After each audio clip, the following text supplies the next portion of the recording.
হজরতুল আল্লাম শহীদ মরহুম আল্লামা দেলওয়ার হোসেন সাঈদী রহিমাহুল্লাহ ওনার স্মৃতি বিজড়িত আজকের এই ঐতিহাসিক প্যারেড ময়দানের তাফসিরুল কোরআনের প্রোগ্রামে সব আছে।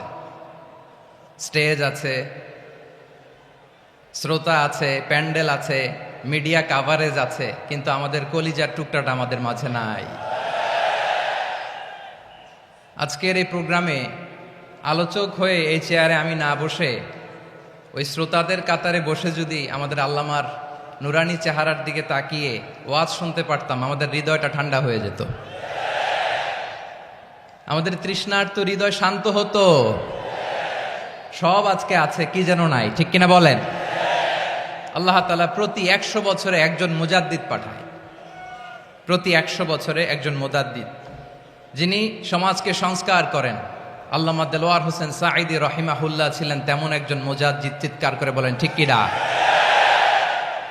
উনি শিরক বিদআতের আস্তানাকে তছনছ করে দিয়েছেন, তাওহীদের বাণীকে সমুন্নত করেছেন, গণমানুষের কাছে তাফসিরুল কোরআনকে জনপ্রিয় করেছেন।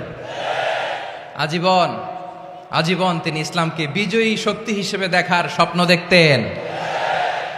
এত প্রাঞ্জল ভাষা, এত চমৎকার আধুনিক প্রেজেন্টেশন, গণমানুষের কাছে কোরআনের তাফসিরকে এভাবে জনপ্রিয় করে তোলার মতো ব্যক্তিত্ব আল্লামা সাঈদী ছাড়া দ্বিতীয় কেউ এই বাংলার ভূখণ্ডে নাই।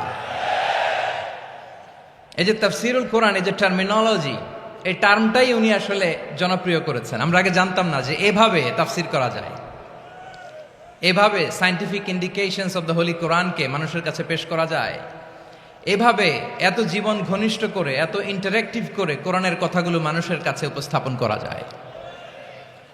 উনি অন্যায়ের বিরুদ্ধে সবসময় সোচ্চার ছিলেন, প্রতিবাদী কণ্ঠস্বর ছিলেন।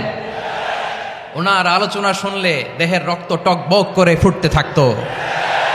আল্লাহু আকবার, আল্লাহু আকবার, আল্লাহু আকবার। He was a strong mouthpiece of Islamic revivalism. Islamic জাগরণের স্ট্রং মাউথপিস ছিলেন আল্লামা সাঈদী রাহিমাহুল্লাহ। অনেক দোয়া পেয়েছেন, আমরা পড়েছি, এমন জীবন তুমি করিবে গঠন, মরণে হাসিবে তুমি, কাঁদিবে ভুবন। গোটা বিশ্বকে তিনি কাঁদিয়েছেন।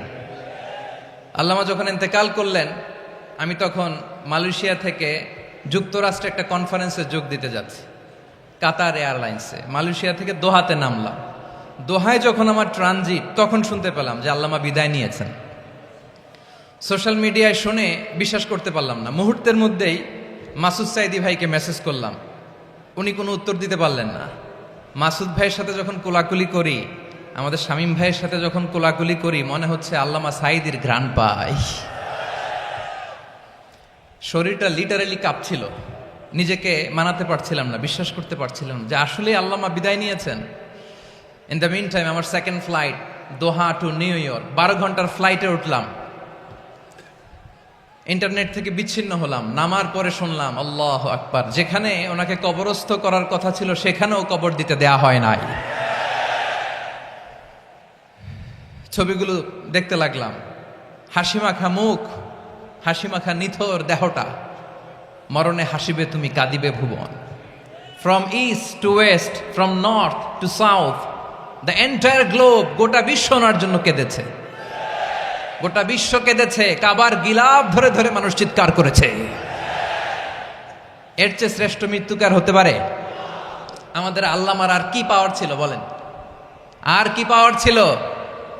কুল্লু নাফসিন যায়িকাতুল মাউত, যারাই দুনিয়াতে আসবে তারা ইন্তেকাল করবে, এটা আমরা মেনে নেই, এটা আমরা জানি। কিন্তু অবাক করা বিষয় হচ্ছে, আমরা আজও জানি না আমাদের আল্লামার মৃত্যু কি স্বাভাবিক হয়েছে নাকি এটা পরিকল্পিত মেডিকেল কিলিং ছিল। এটা যে পরিকল্পিত মেডিকেল কিলিং ছিল, এটা ধারণা করার পেছনে অনেক কারণ আছে। তিনি আধিপত্যবাদের বিরুদ্ধে সোচ্চার ছিলেন, ফ্যাসিবাদের বিরুদ্ধে সোচ্চার ছিলেন, রাজনৈতিক প্রতিহিংসার শিকার ছিলেন। এজন্য এটা মেডিকেল কিলিং হতে পারে, এ ধারণা আমরা করতেই পারি। আওয়াজ করে বলেন ঠিক কিনা? যেই সময়টা আমরা কাটাচ্ছি, এত সুন্দর সময় বাংলাদেশ আর পাবে না। আমাদের জন্মের পর থেকে এরকম চমৎকার সময় আমরা পাই নাই। এটাই আসল সময়। আমরা ইন্টারিম গভর্নমেন্টের কাছে দাবি জানাই, উচ্চতর তদন্ত কমিটি করে এটা কি হত্যাকাণ্ড ছিল নাকি স্বাভাবিক মৃত্যু ছিল, এই রিপোর্ট গণমানুষের কাছে প্রচার করে জানাতে হবে। এই দাবির সাথে কি সবাই আপনারা একমত? কারা কারা একমত হাত তুলে দেখান।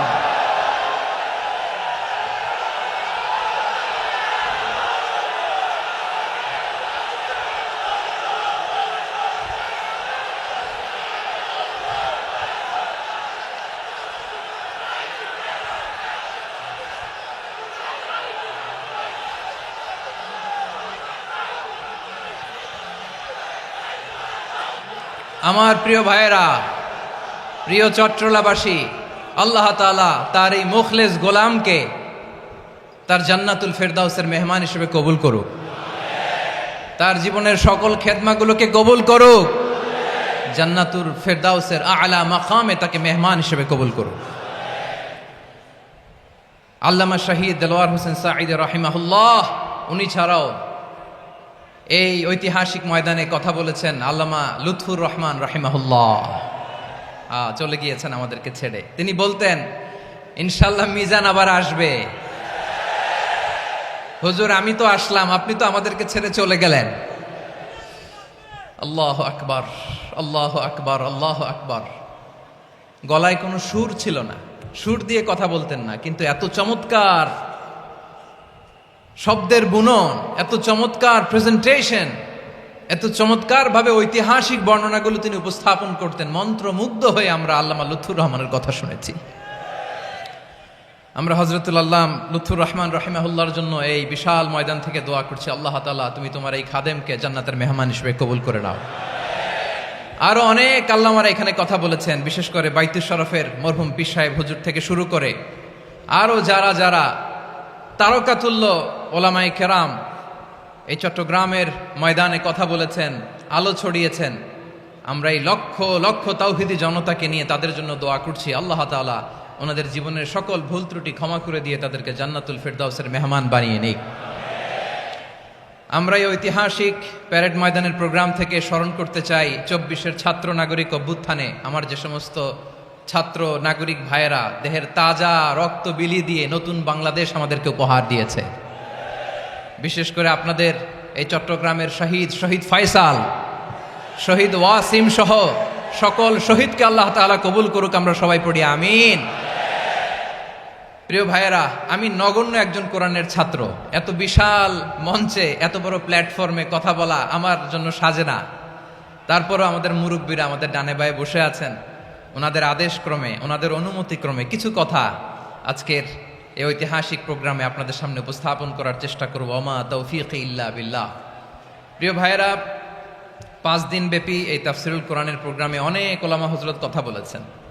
যারা কোরআন সুন্নাহ থেকে আমাদেরকে কোরআনের কথাগুলো শোনালেন, আমরা যেন সেগুলো আমল করতে পারি, আল্লাহ আমাদেরকে তৌফিক দান করুক। শুরুতে আমাদের নিয়তটাকে খালেস করে নেওয়া দরকার। এই যে গ্যাদারিং, এই যে হিউজ শোডাউন, এগুলো যদি আমাদের নিজেদেরকে পরিবর্তন না করে তাহলে এতে কোনো লাভ নাই। জোরে বলেন ঠিক কিনা? এই প্রোগ্রাম যদি আমাদের জীবনকে পরিবর্তন করে, আমাদের চিন্তার ডিএনএ কে চেঞ্জ করে দেয়, তাহলেই চট্টগ্রামের প্যারেড ময়দান সার্থক।